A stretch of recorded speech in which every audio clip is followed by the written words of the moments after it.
Hello, everyone. I'm Nick Bradley. I'm Evilmog. And I'm Dave Bales. Welcome to Not the Situation Room. And yeah, I'm out of the corporate world. What? I am Congratulations on retirement. I wish it was retirement, but it is not. I have left the company that I work for, and I'm gonna miss some of the people there. Some of them I won't, but overall, I can't say it was a bad experience. It was No, actually not at pretty all. You good. know what? We would never have met. Hell, the three of us would never have met. So Yeah, and now I yeah, hope you find something bigger, better, and awesome, and then we have more stories to tell. we will have more stories to tell. But part of the reason why I left is the passwords are just. And here's the funny part. These passwords are actually technically my fault. You can blame me 100%.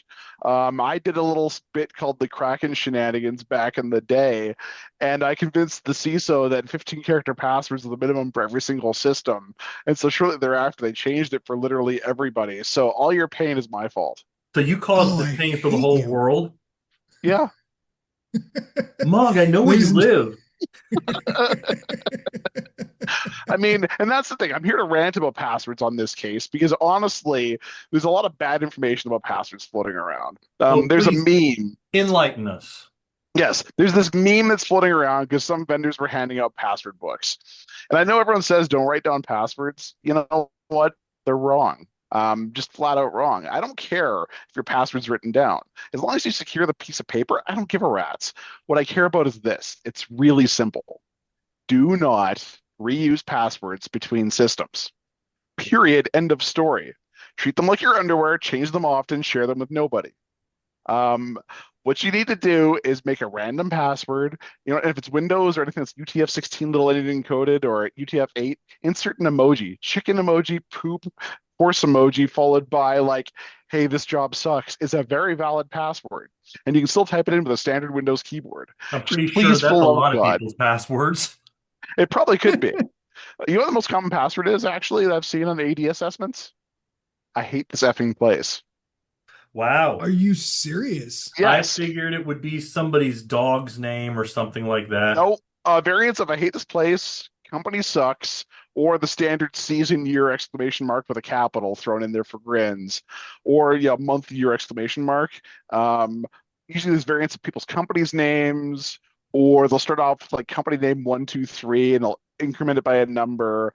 All these things have been thought of. Just for the love of God, generate something random, like pure proper entropy. This applies to bcrypt, nthash. It doesn't matter. 12 characters is long enough, as long as it's random and unique.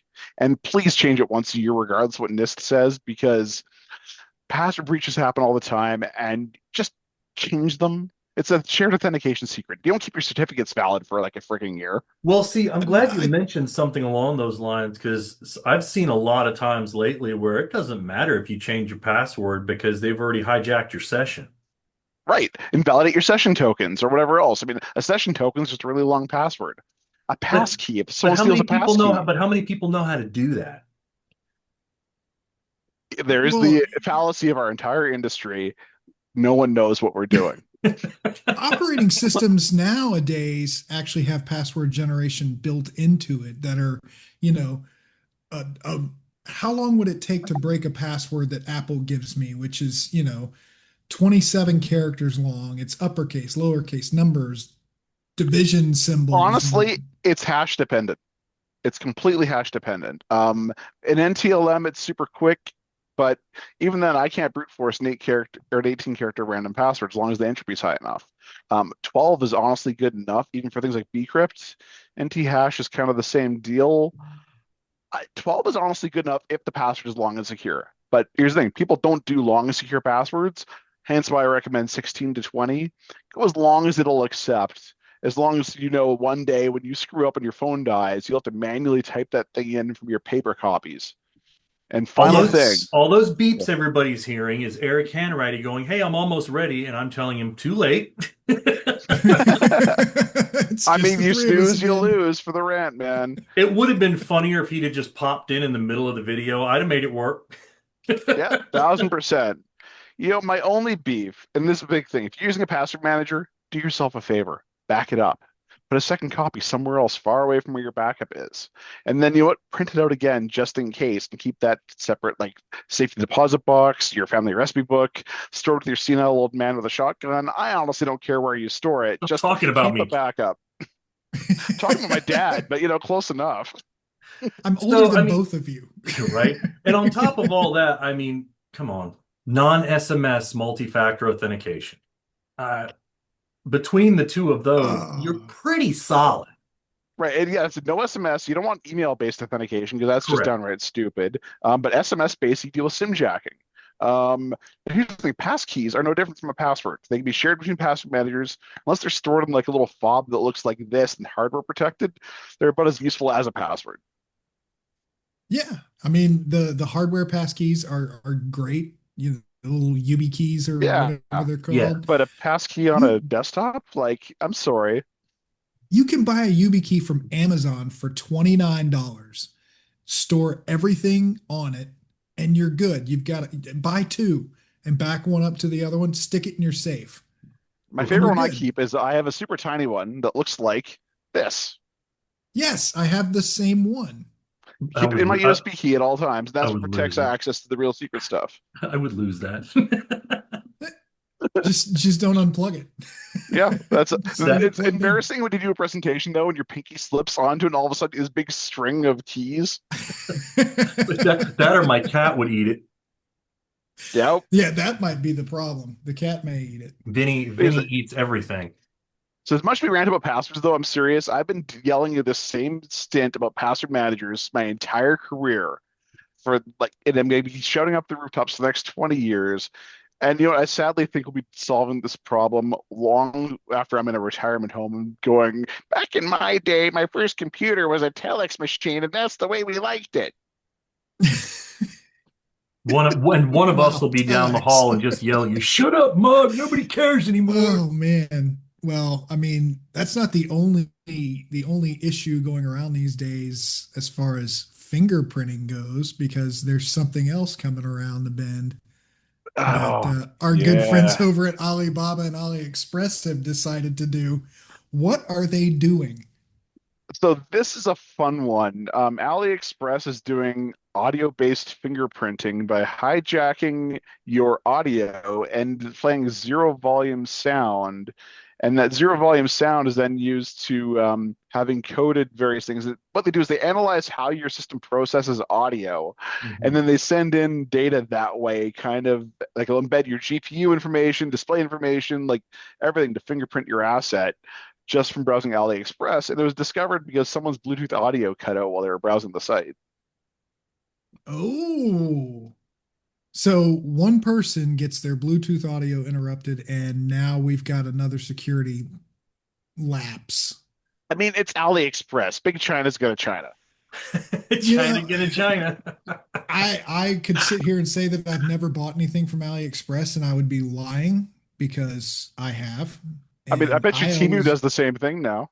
yeah, I always assume that whatever I'm buying, I use a throwaway account, first of all. I use a throwaway email, a throwaway password, and I can buy my things there. I can get it delivered to the local post But do you office use a PO burner box. laptop now? Because they're apparently fingerprinting your laptop. No, I don't use, well, I use my A phone, burner but laptop. no. All right, so hold on. I want to go back to this to the primary thing we're talking about here with Alibaba. So what exactly, dumb it All right. down for me, what exactly So is happening? what they did is they have some technique that will play a sound on your system, and then it will exploit like something in Chrome or Firefox But that it's a zero volume sound. it's a zero volume sound, and it only plays on like a certain sub speaker, not your mainline speakers, and it affects how the system processes the audio. And they found some side channel to leak over like the WebRTC magic shenanigans, and they leak like your GPU information, CPU information, disk size, all the stuff the browser can access by exploiting some audio processing glitch in browsers that deals like multi-oral streams effectively. And the only way it was described is someone's Bluetooth disconnected every time they browsed to AliExpress. I didn't hear So anything past multi-oral streams. That was way too much into my 12-year-old brain. I went, Oh, what? dude, I'm still understanding how the whole this thing worked. Apparently, in browsers, like there's this whole way you can do like web streaming, and a browser's more just a browser these days. They have all this rich web shenanigans. Well, it turns out there's a way to do audio streaming in there that involves multiple streams in audio, and it plays a Interesting. zero volume audio stream on like a subsidiary side channel that shouldn't normally be played. And based on how your system responds to that, they It's can then use that to fingerprinting. fingerprint your system. I got you. yeah. Okay. I got you. So here's when we first started talking about this, here's what I thought was going on. They're listening to your music and fingerprinting what you like and figuring out who you are. Your music gives a lot away about who you Yeah, are. it's sadly it's not Most, the music. They're using it for I your was gonna actual say, PC fingerprinting. most people just Yeah, give that information away for free. Trust me Yeah, with I like know. them. Yeah. It's Spotify, like, you are the please product. stop sharing your mixes with me, people. I don't want to hear them. Dude, the only time someone wants to hear my mix is when I painstakingly burned it onto a CD. And for you millennials listening, we used to take CDs and spend an hour burning mixtapes for our loved ones, That was which used to different because back then that was just about the only way to share your music with people. It that was was after before, cassette. yeah, it was after cassette, before LimeWire. That was the only way we could do it before the iPod. Yeah, there was a thing called an iPod, which doesn't exist Now I anymore. can just mic up my Amazon Assistant and ask it to play whatever the heck I want. That's Yeah, right. we could. Sony back then had this thing called mini disc, but it was so DRM'd, which is digital rights management, that no one wanted to use it around Yes, the time, which is standard for Sony. So I mean, Pretty sure I that remember the mini still, disc. I'm pretty sure that one took off in Japan though. I think that it one did. ended up was a big deal in Japan, just it didn't work here, it didn't take off. That was the same technology that the PlayStation Portable used was the Yep. mini disc. Yes, sir. They used UDM, but the same similar tech. They just do a slightly Yeah, different yeah. formatting on the physical size. So, gentlemen, I did want to make a pretty cool point. We've made it this far, and we haven't talked about NPM package hijacking. We haven't talked about some type of AI gone rogue. We haven't talked about, oh, let's see what else we got. Shiny hunters in a while. I'm looking at the news today Oh, to see what we've managed to avoid. What else? I know there was another WordPress vulnerability, well, WordPress plugin vulnerability that, you know, could lead to full system takeover, but why not? well, But it's WordPress. yeah, let's talk about something else. So how's before we close out for the day, the cybersecurity job market. Is a Don't everybody nightmare. boo and hiss at the same time. The It is market an isn't absolute bad. nightmare. It's bad, but it's not one I'd recommend going into as a junior or even a senior. Honestly, go get into a trade. Well, see, it also depends on, and I hate to say this, but it's true. It depends on how old you are. Once you pass 50, that job market shrinks Yep. dramatically, you know, because you make more money than the 25-year-old. You've got more knowledge than the 25-year-old, but that means that they can't mold you in what they want you to be, as opposed to the 25-year-old who's malleable like Play-Doh. Well, a lot of They companies could also turn don't them want to put a in. lot of time and effort into someone who they think might retire in 10 years. Well, yeah, And and they assume we can all retire because they paid us well over those years. So I mean, look, man, I'm stuck to this till I'm 65. They have to wheel me out of here. I have to have a heart attack on the job, and that's fine. You yeah, joke, I know too many that have. yeah. I mean, well, we know one that retired and was gone in less than a year. Two, at least two, but yeah. So I Was think there's a lot of aspects that are affecting it, not just that, right? I mean, we would all be completely remiss if we didn't say that AI has had a huge effect on the job market. I Uh, just don't think it's had the effect that a lot of people think it has, no, there's going to where be some rollback, it's in going my to take opinion. my jobs. It's taking all of our jobs. It's not. It's not taking your jobs. There are some jobs that are being I feel like it's taken a lot. I outsourced. feel like it's taken a lot of busy work jobs. Yes. Yes, My Like, advice, it's very honestly, good. is get out of cyber and go back into general IT. The reason why I say this is we deluded ourselves for years saying that cyber was an actual yeah, legitimate that's what 100% happened. field. Honestly, It's been cyber is advanced oversaturated. administration, advanced network engineering, advanced GRC. Get into the raw level tech never goes away. And the industry's going to shift. And it's all about your skills. And if your skills are showing up to GRC meetings and doing change control, I'm sorry, AI can replace that.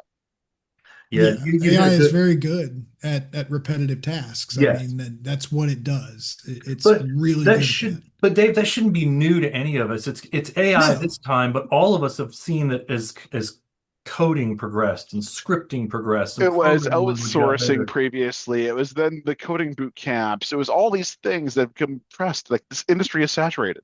All the repetitive, busy work gets replaced. And it's yeah, just how the system works, right? I mean, and we've seen it over the years, even think Industrial Revolution, right? I mean, people used to stand in line to build things piece by piece that one machine does now. It's just the times are a changing, as one of you wrote in the script, which I don't yeah, think we yes, I said. did. No, we didn't. But here's the AI world is starting to replace the assistant. People who had and I'm not talking about secretaries or administrative assistants or administrative professionals. I'm talking about the assistants that everyone used to spend time writing, those scripts and things that Yep. would do those automated tasks for them. You don't have to write script anymore. It'll write it for you. But that's not going to take your job away. Yeah, What's I am going to take your definitely. job away is the market is going to take your job away, Well, not AI. and you remaining stagnant. If you just remain stagnant, Yeah. that's a death knell. And we've But seen it. yeah, but Mog, you said one that I did want to reiterate because I've heard a lot about it lately, like becoming a thing again, and it really never stopped being a thing, and that's just network engineering. Yeah. I love Net network engineering. Network engineering is never going to go away. It's always going to be needed, and it's always AI needs it to survive. Did it with systems engineering. Like, don't just go straight networking. Like, learn cloud, learn how all this stuff operates. Being a GPU farmer is worth way more than being the guy who writes the model that goes on the GPU because someone's got to keep those things fed. Yeah, that's true. Well, gentlemen, I think And we have been all over the place today, and I was surprised because I wasn't sure if we were going to actually get anywhere. when we first did it, we usually have a script of some sort, just a kind of an outline. We had literally nothing today, nothing My script says times are a at all. changing and Evilmog password rant. That's all that it says on my script It today. was We the just want Mogrant. the crusty. Sorry, inside joke. But all right, guys, anything else you wanted to hit on We have before we one more call it? sad thing though to tell the rest of the world, I Oh, think. yeah, You had one thing you wanted to say. I did. I Oh did. yeah, Very as of recording this, just a few hours prior, we got the news that Dolly Parton has passed away. The Queen of Country is no longer with us, and I feel like the world is a lesser place without her. So she's irreplaceable, and the world's gonna miss her. My favorite song of hers is that Kenny Rogers, Dolly Parton, Islands in the Stream mix. I listened to islands that in the earlier today stream. and it still makes me Yeah. cry. We're gonna miss you, Dolly. Oh, it's such a hard one. Jolene. Cheers to you, Dolly. I'll miss you. And now coming back So from that one, I still got to close out. yeah. Well, Wipe your eyes, big boy. Right? It's just sweat, man. I'm only sweating from my eyes. I'm sorry. Yeah. And on that note, everyone, I would say that's a wrap. So thanks for being here, guys. Everyone else, like, follow, share, subscribe, leave us a comment, and We will see you next time. we'll see you next time.